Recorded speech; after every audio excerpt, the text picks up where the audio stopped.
Welcome to the 2023 Coffee Break Debates hosted by the Waseca High School American Government and Political Science classes. Today, we are pleased to welcome the candidates for Waseca County Commissioner District 3 special election. Hi, I am Preston Miller, a senior here at Waseca High School. I will be the moderator for today's coffee break debate between our three candidates for Waseca County District 3 Commissioner. We want our audience and candidates to know that we are not planning on a second debate prior to the February general election, so this debate will serve a dual purpose for both the upcoming special election as well as the general held in February. We will rebroadcast this again in the days leading up to the second election. Welcome to all three of you, and thanks for participating. Each candidate will give an opening statement followed by questions submitted from the students. We will begin with opening statements. Ms. Fitch, you are first. Thank you. I am Ann Fitch, and this is a bittersweet position to be in. While I'm honored to be able to run for 3rd District seat, we must remember why this seat is open. My journey has been one of service and dedication to making Waseca County an even better place to live, work, and thrive in. As your county commissioner, I will bring fresh ideas, a collaborative spirit, and a deep understanding of the needs of every corner of our county. I'm committed to fostering an environment that attracts business, creates jobs, and supports local entrepreneurs. By investing in infrastructure, promoting sustainable practices, and encouraging innovation, we can ensure that our county remains competitive and prosperous. I believe Waseca County should not only be a cooperative partner with the cities of the county, but also have a participatory role in recruitment and expansion of businesses. Open and transparent government is essential to building trust within our communities. I'm committed to clear communication, public engagement, and responsible fiscal management. I know the experience I have gained, the relationships I've built through my work on the Waseca City Council, the Waseca Economic Development Authority, Discover Waseca Tourism, and the other service organizations have primed me to transition seamlessly into this seat. Thank you. All right, Mr. Johnson, you are next. Well, I'm Larry Johnson. Many of you may know me or many of you may not. I've been a resident in town for a number of years. Since 1990 is when my family moved back from California.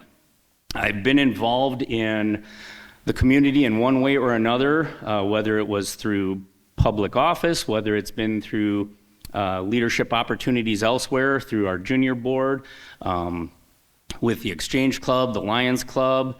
I'm a board member for the Waseca Area Caregivers, which is a nonprofit that I help out. And you don't need to be in an elected position to be a leader. So as you students move on and go out through life, get involved in your communities, do something good, you don't have to have a title to lead. Now, I'm running for local government because I believe that I can make a difference. I have made a difference in the past. I was on and off the city council for, I would say, 13 years. I had a couple of elected positions. I had a couple positions where I filled a vacancy, and then I lost a couple of races as well. I've also run for state representative, and I ran for mayor and lost by 16 votes in a very tight race. So, but I believe that the type of experience that I can bring to the table here with private business experience, the public experience that I've had in the past, and the nonprofit experience that I have, I think makes me a well-rounded candidate to help push Waseca forward with some fresh ideas and the collaboration that we need to take us into the next quarter of a century. Mr. Milbrath. Good afternoon. I'm Brad Milbrath, and I'm running for District 3 County Commissioner. I have 34 years of experience in local government and service. 24 of those years was with the Waseca County as Sheriff and Chief Deputy. I have extensive knowledge in the operations, policies, and procedures, department activities, and their responsibilities in the county. I have the knowledge and I've gained, the knowledge I've gained will allow me to continue with the current business efficiently and effectively with the board. My goal as District 3 Commissioner is to continue with the board's vision of progressing Waseca County while using common sense and yet being mindful of the budget and how it affects its residents.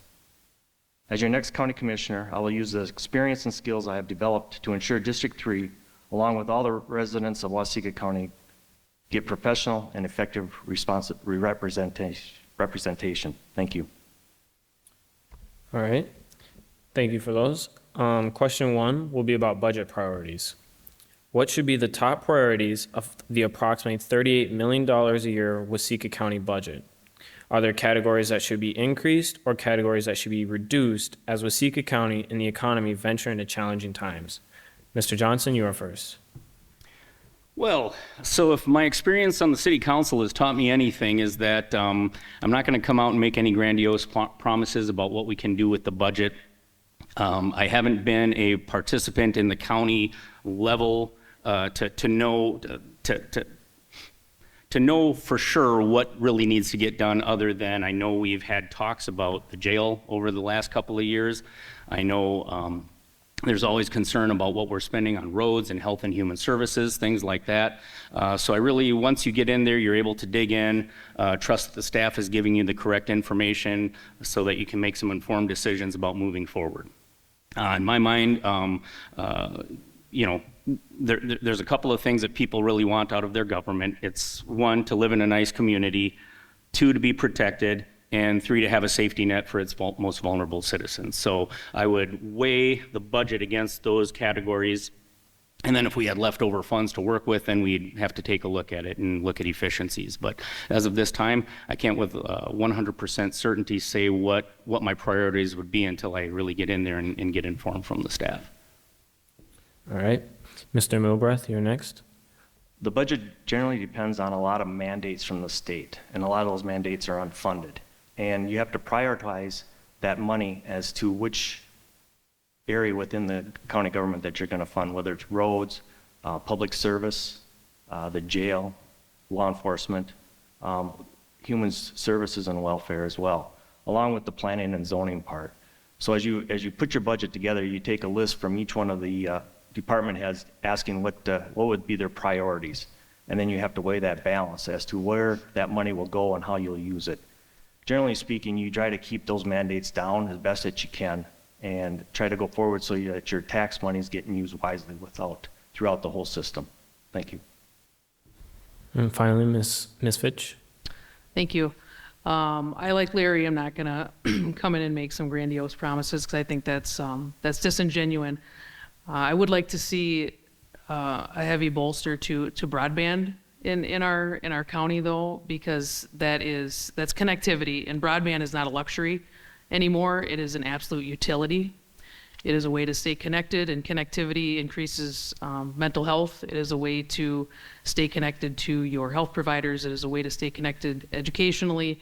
That would be something that I would like to look at in the budget, and how we stay connected as a county to not only each other in our county, but as a greater society. But I'm not going to claim that I have went through the county budget with a fine-tooth comb, because that's completely untrue. And like Brad said, you have to take into consideration what your expert staffers know. As a county commissioner and an elected official, you are not going to get into the minutia. You have to trust the experts on your staff. But a county budget priority for me would be looking into the broadband, and also taking a hard look at our collaboration with Min Prairie.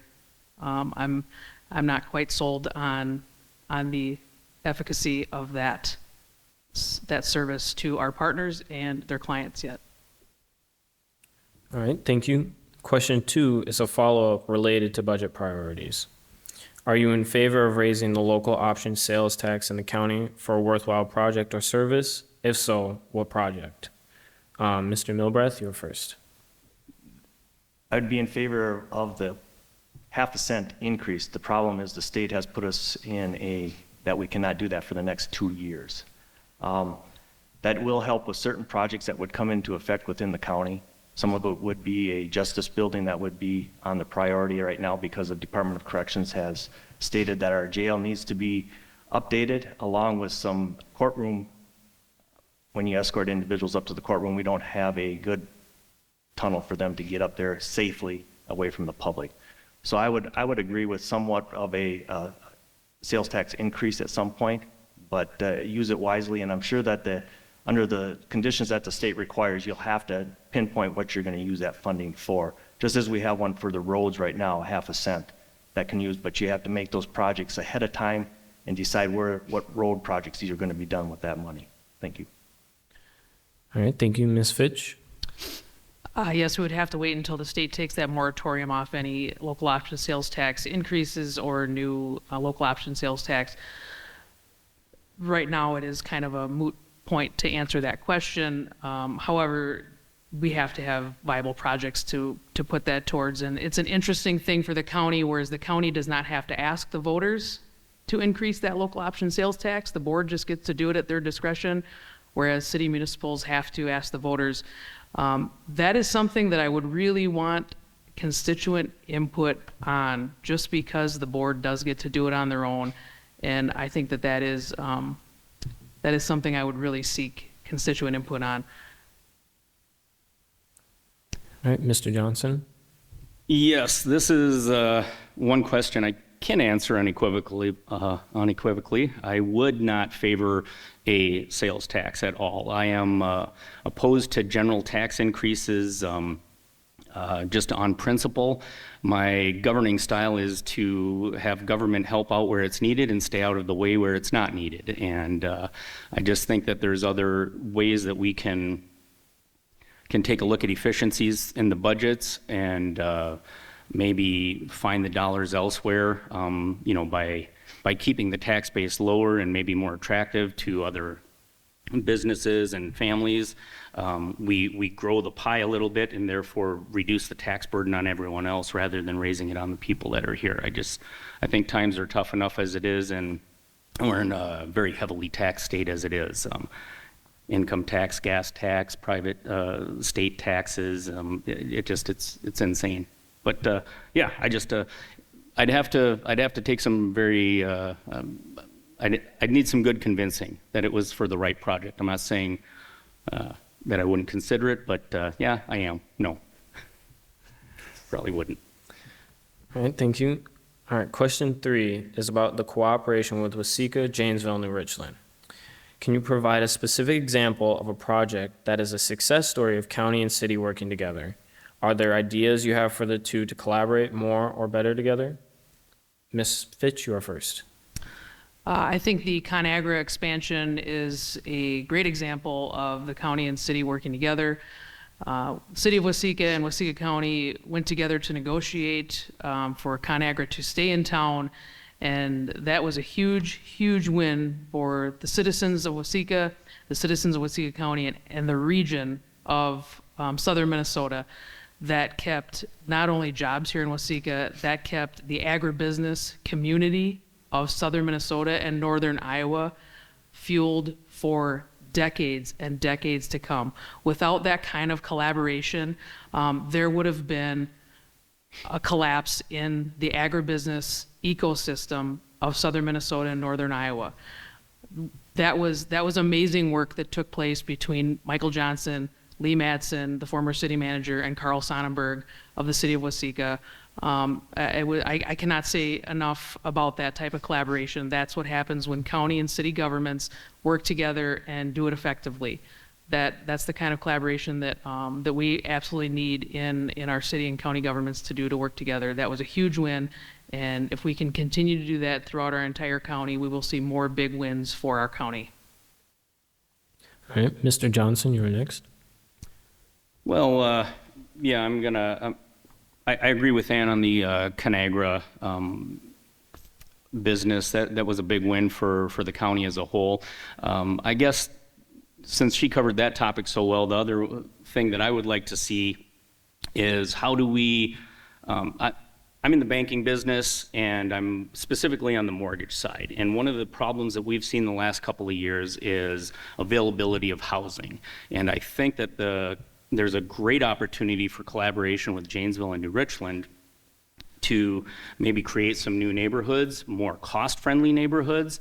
It's a little bit cheaper to build in those neighborhoods. The property tax is a little bit more conducive to first-time homebuyers in those areas. And so I'd like to see if there's any opportunity seems to me that Janesville's somewhat become a bit of a bedroom community for Waseca and Mankato anyways. Maybe to elaborate and expand on that a little bit and find some areas of common ground for growth. If I could take some of my time, I just have a quick experiment I want to do with the students here though. How many of you are going to post-secondary education of some sort? Leave your hand up for a second. How many of you think that those positions that you're going to school for will be available here? Okay, this is part and parcel of the problem, is that we need to create opportunity for the youth, because that's how we're going to grow communities. So number one, we got to have housing. Number two, we got to have business opportunities for them, and that's really where I'd like to see that collaboration start. All right, Mr. Milbrath? There are several from the past that where they collaborated with all the cities within the Waseca County, Janesville, New Richland, Waldorf. We had a radio system that we needed to update at that point from VHF to an 800 megahertz, which we were, as the county level, we went in and we provided a certain percentage of cost to all of the fire departments so that they could switch over at one time, which was a big cost savings both on the county's end and the city's end for them to get switched over. So we have good first responder communications back and forth, different incidences as well. The ConAgra was a very good incident, as well as Ann talked about, with working with the city of Waseca and the county as well. The other one that we have worked with is safe routes to schools as well, using that, running that through the county as well. So there's been many collaborations between all the communities within Waseca County, and that's something that we have to do. The size of our county and the population right now, and as Mr. Johnson put forward, we need to try to keep our businesses here and bring some more in along with some housings. Thank you. All right, question 4 is about the vision for the county. Where do you see Waseca County 10 years from now? What steps do you think the county government should take to ensure that we are a growing, healthy county? Mr. Johnson, you are first. So 10 years from now, I envision we're hopefully a little bit bigger, probably a little bit better opportunity for business, and a little bit healthier as far as the housing market is concerned, and the overall economy hopefully is better for the country at that point. You know, we are in a little bit of a downturn. We're in a recession, whether or not Powell will admit anything on that end, and so the next couple of years are going to be pretty crucial. We'll have to dig in and just be a little bit frugal with our dollars. But I would like to see us maintain, not go back in population. I would like us to see increasing opportunities there for folks. And then I think what we, you know, it's just taking care of the facilities we have right now and making sure nothing goes backwards, really. I mean, there'll be opportunity for growth, but 10 years goes by pretty darn quick. You know, when I was a kid, I thought I'd have a flying car by now, and we barely got electric cars. So things move a little bit slower than we would like them to. So I think if we can keep things from sliding backwards, quit losing businesses and population to the surrounding counties, that to me would be a win, and some sort of a growth beyond that stagnation level. Yeah. Mr. Milbrath? I would agree. We have to keep our population here and keep it growing. We got to have opportunity for these individuals that are going to post-secondary schools to come back here and want to live and offer some type of wages that will offer them to stay here, along with the housing part. I think our housing levels are down countywide, and we need to bring some people back and some houses and make them grow a little bit. And keeping the businesses here is very important. And you know, our brick and mortar our stores are going away. More people are ordering. Maybe we can open up our industrial park where we have quite a few buildings that are empty right now, and see if we can get some people moving into them as well. So I think in 10 years, I want to at least keep moving forward and grow our population. We got the 4-lane highway out here, and draw our people off that. I think that would be great. Thank you. Ms. Fitch? Thank you. In 10 years, I do believe we will have population growth. In my opening statement, I mentioned that I want to see the county take a more participatory role in economic development. I would like to see the county have a revolving loan fund. Sometimes businesses don't fit into the zoning requirements of city limits. And if a business can open outside of the city limits in the county, but they still need that gap financing. And gap financing is just that little bit of help between the money they have and what a bank will offer them, but they don't have that opportunity because the county does not have that type of assistance. I would like to see the county establish a revolving loan fund to have that type of assistance, because if we have to turn a business away because we can't help them, that's what we don't need. So that's what I mean by a more participatory, active economic development plan for the county, because we want to be able to help those businesses. And if it means they're right outside the Waseca city limits or right outside the Janesville city limits, we're going to have to retain those businesses and make sure that happens. Or if it helps a generational farm expand, that's what we need to do to help them. We need to be a partner in retention of businesses and recruitment of businesses, and that will help us grow. All right, thank you. Question 5 is about corrections. How would you assess the quality of our corrections facilities? If they are not the best, what do you suggest Waseca County does to improve their quality? Mr. Milbrath, you're first. Well, our correction facility, Department of Corrections has already told us that we have to do something different. We're the oldest jail in the state of Minnesota right now. Our jail, the cost to run our jail right now is $1.3 million, roughly. We have a new building that they started to design and put together. The Justice Building, as it was, the Justice Building alone is between $22 and $25 million right now. To add a jail onto that is about $7 to $8 million roughly. I know there's been talk about looking at another county to house our inmates and to come up with some type of a agreement with another facility like that. The rough cost to do that would be around $600,000, which is a savings of about $600,000 on our tax levy alone. With that in mind, I think with moving to another facility, it gives an opportunity to lower our tax rate, but it also gives another county where we're putting money into their economy instead of ours. And that's kind of a concern on my part as well. Along with losing staff that we've had, we have eight individuals that are employed through the jail, and they're tax paying within our county. So it's a possibility. It's a win for our taxpayers, but maybe not. Maybe we're feeding into another economy where we shouldn't be feeding that money. So it does save us money in the long run, but we definitely need to do something, as well as in our courtroom as well. So thank you. Ms. Fitch? It's been a while since I've been in the jail, not as an inmate, but I used to hang out at the jail a little bit with my dad when he was chief of police, and I actually saw a guy escape from the jail when I was about 13 years old. So I know we've needed a little work on our jail for quite some time, and I with the numbers that have been presented to me, I don't think it's feasible to build a new jail. There are wins and losses with every fiscal decision. And as Brad pointed out, there would be a loss in employees. And that is something that we have to reconcile with. The win to the taxpayers, over $500,000 off the levy every year.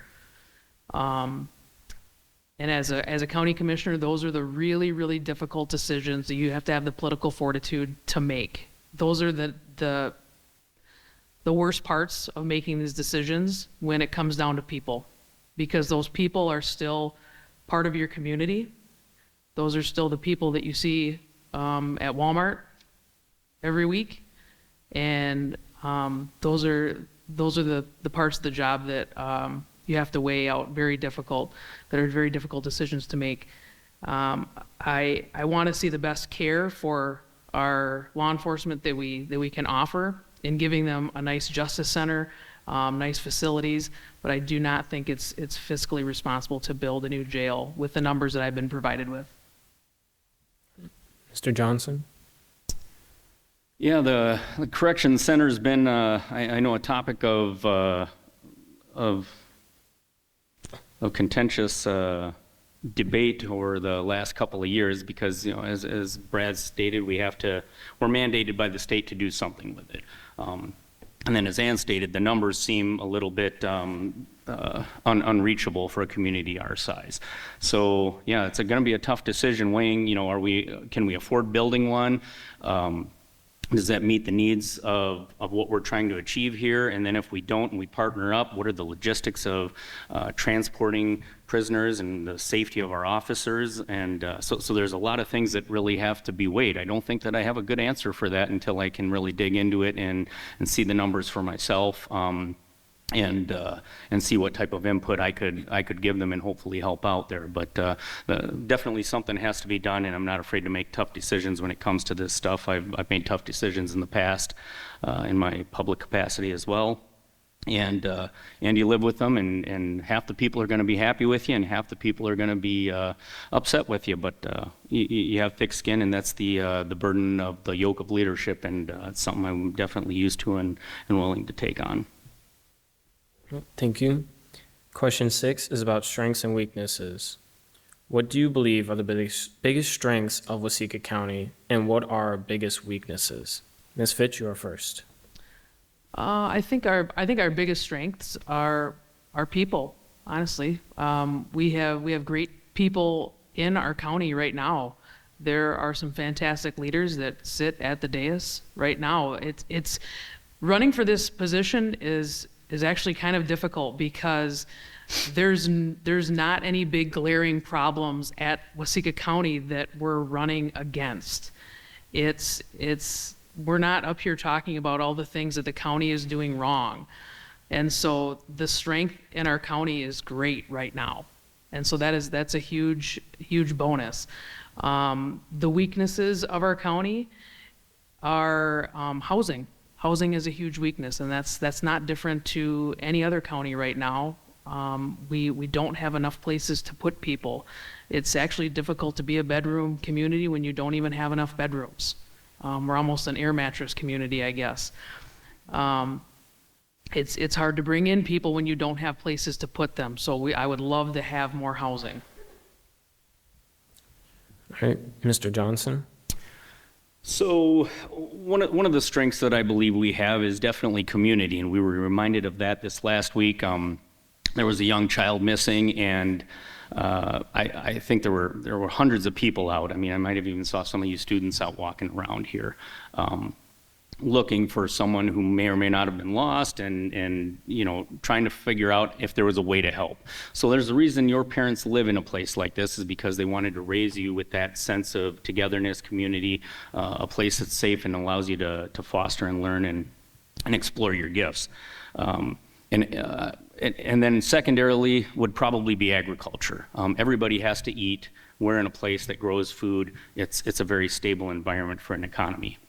When the economy is teetering and tottering up and down, we stay fairly level. So it's safe economically as well. Major weaknesses, when you guys raised your hands and took them down, opportunity. We need to make sure that we have enough opportunities available for everyone. Not only to attract young people back to this community, but to continue to grow. So I know I sound like I'm beating a dead horse, but business and housing are two areas that we really need to improve. All right, Mr. Milbrath. I would agree. I guess we're talking about unity throughout our whole county here. With each community in the county work very well together, and it's small knit. We kind of know each other. We work well with each other, and I think the leaderships on all different levels seem to go well together within our county. So that's a huge strength, because we can get behind something. We can push it as a group, as a whole county, and go forward with that.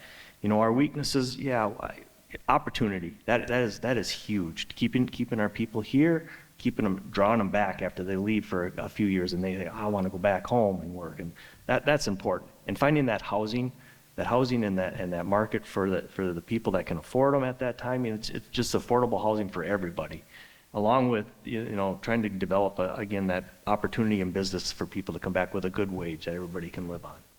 Thank you. All right, thank you. Our final question is about infrastructure. What do you believe are the biggest infrastructure needs of our county? Mr. Johnson, you are first. Well, as Ann stated earlier, we don't have any hot button issues this year. It's kind of outside of the jail. I suppose if you consider that a part of our infrastructure, part of the county infrastructure, if you will. I think our county highways are pretty well maintained. We have a pretty solid ditch program. I know that the on-ramps, development of the on-ramps has been on the back burner for the city council and the county for a number of years, ever since they were put in. It would be nice to see some development going on there. But again, the cost of getting utilities and development out there has been a little bit unreachable in the last number of years based on the priorities that we've had to place on other issues. I don't see any real red flags right now that might change if elected and I get in and staff directs us otherwise. But right now, I can't think of any major issues that need addressing in that regard. Right. Mr. Milbrath? Under the infrastructure, I think as far as buildings go on the county level, we're doing pretty well, other than our justice building and our jail that needs to be, vetted out someplace down the road here soon. Along with, there's some new systems that are coming down both, and I'm going back in the law enforcement field, some 911 new generation that's coming down. The state going to push out a mandatory encryption on the radios that'll have to be implemented at some point as well, and some funding along with that wave. So, and there's as far as infrastructure, I think we're doing very well and taking care of that as well. As long as, and Larry mentioned the ditch program. I know that Chris Howard has been going quite heavily in trying to get that squared away as well and getting caught up on where that needs to be fixed along down. Thank you. All right, finally, Ms. Fitch. Thank you.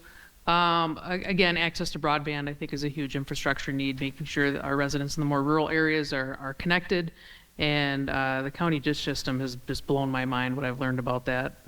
Keeping water where it's not supposed to be and making sure water is exactly where it's supposed to be has been really interesting to learn about. And making sure that the county government in general does not own too many buildings. I like the county to own as little as buildings as possible. They should not be in the business of owning a lot of property. Property should be owned by residents and businesses. All right, thank you. We will now begin our closing statements with Mr. Milbrath. I'd like to thank Mr. Hansen and the students for providing this event. I want to encourage the students to stay engaged in government activity. The decisions elected individuals make affect you on a daily basis, so stay involved. Remember to get out and vote on November 7th. Thank you. Ms. Fitch? Thank you to John Hansen and his class for hosting this forum today. It is an absolute great service to voters. I'm excited about the potential that lies ahead for Waseca County. With your support, we can create a county that thrives economically and cares for its residents. Together, we'll tackle all the challenges, celebrate the successes, and work tirelessly to ensure a bright future for all. I respectfully ask for your support and your vote on November 7th. And finally, Mr. Johnson. Mr. Hansen and students, thanks for hosting this event. It's good that you're going to get a little taste of seeing people engage in their civic duty. The real winners here will be the County of Waseca. You have 3 excellent candidates to choose from, and I truly believe that. There's no better place to be up here than with peers whom I both respect and have known for many years. I know the county will be in great stewardship no matter what happens. With that being said, I do think that I'm the most well-rounded candidate. Experience matters, and I've done a lot of public service. I've been involved as a youth coach, board for a nonprofit. I just think that the amount of things that I've been involved in over the years really cultivates and puts me into a great place to be in order to help serve the constituents, and I'd appreciate your vote. Thanks. All right, that concludes our debate for today. Thank you to our candidates for participating. Special thanks to Chuck Pollock for his time and talents. Debates can be viewed on the Waseca High School website as well as on the local cable public access channel. Reminder that this is the only debate we are hosting, and you can watch it again prior to the general election in February. Again, thank you for your support of Waseca High School Coffee Break Debates. Great job, Preston. Nice job.